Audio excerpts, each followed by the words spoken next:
50%. Okay. What does your family eat for Christmas dinner? If you celebrate Christmas? Show her what the Okay. fuck. What does your family eat for Christmas dinner?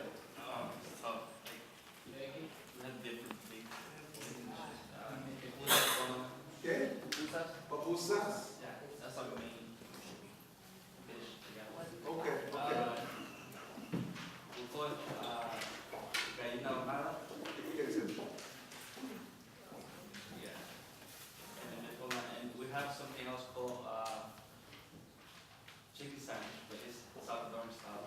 Okay. Reggie, did you know that was served at his Christmas dinner? Yeah,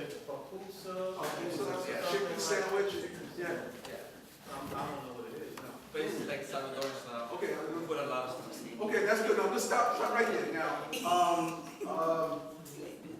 Santiago, what do you serve? What's on your table for Christmas dinner? I'm just a little bit.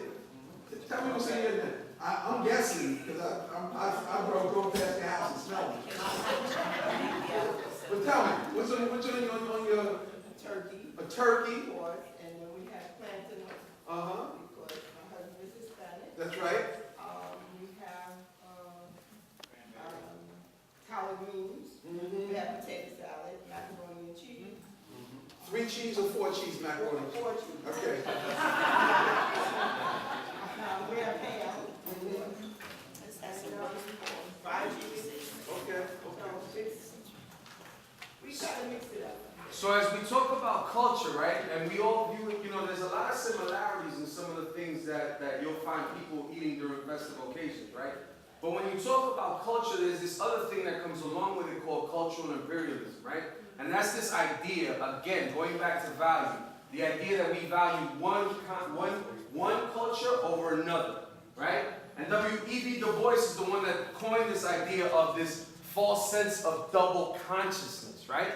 And as a result, you have individuals that have become oppressed, that have been oppressed, that have been marginalized, that actually know what it's like to be told, shut up, stay in your place, you don't say anything, you're not qualified, you're this, you're that. And they actually get these individuals to start looking at self in the same lens.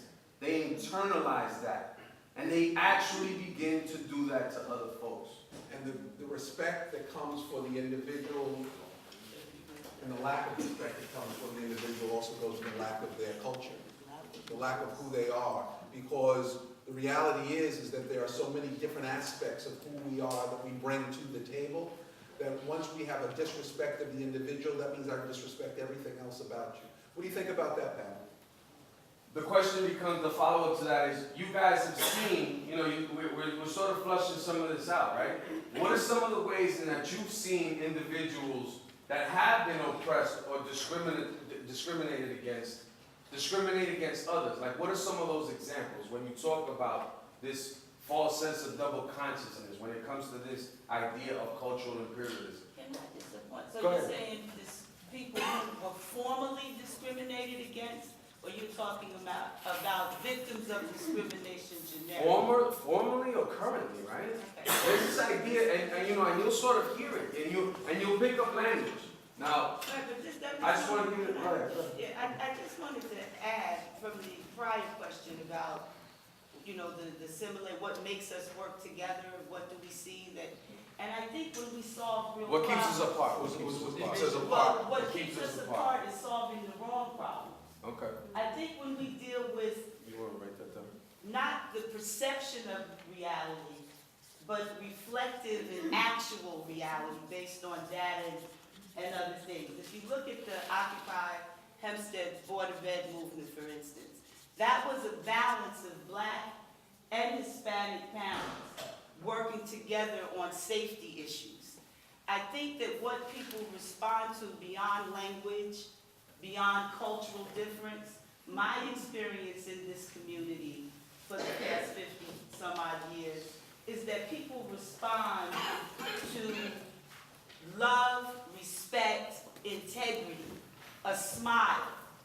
I can go into any store, and most of the stores are owned by many of the neighborhood stores. It used to be the Polish, Mr. Dombrowski, and that's how we learned to get along with others, because the stores used to be on Hempstead, used to be occupied by a lot of Polish people, Mr. Leo, and they kept a book. And they spoke Polish to each other, and they spoke English to us. It's a reality. I think the issue about the migration is very significant. My ancestors migrated here for the same reasons that immigrants migrate here today, to do the farm work and the housework and raise the babies. And there were labor offices in Baltimore and West Virginia, and you would go in looking for a job, and they would give you an address, a bus ticket, and cab fare. And you would come, and that's how you migrated. So one of the reasons I think that the instances, the many, many instances where we do get along, where we are successful, is when we agree to look inside, identify a common problem, a real problem.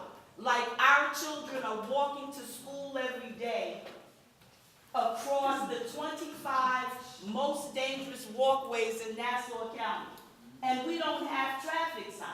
And Robert, let me Black just and ask brown you. children get Robert, run Robert, over we're and getting- killed the Robert, same way. Robert, let me just ask And you. when we talk about that, whether somebody got it translated or not, we can get together on that. The problem becomes, some people don't want us to go to the people we gotta go to about And that. Robert, let me just stop you right quick. That's where the problem One is. of the things that we want to do, I'm just saying. you know, you just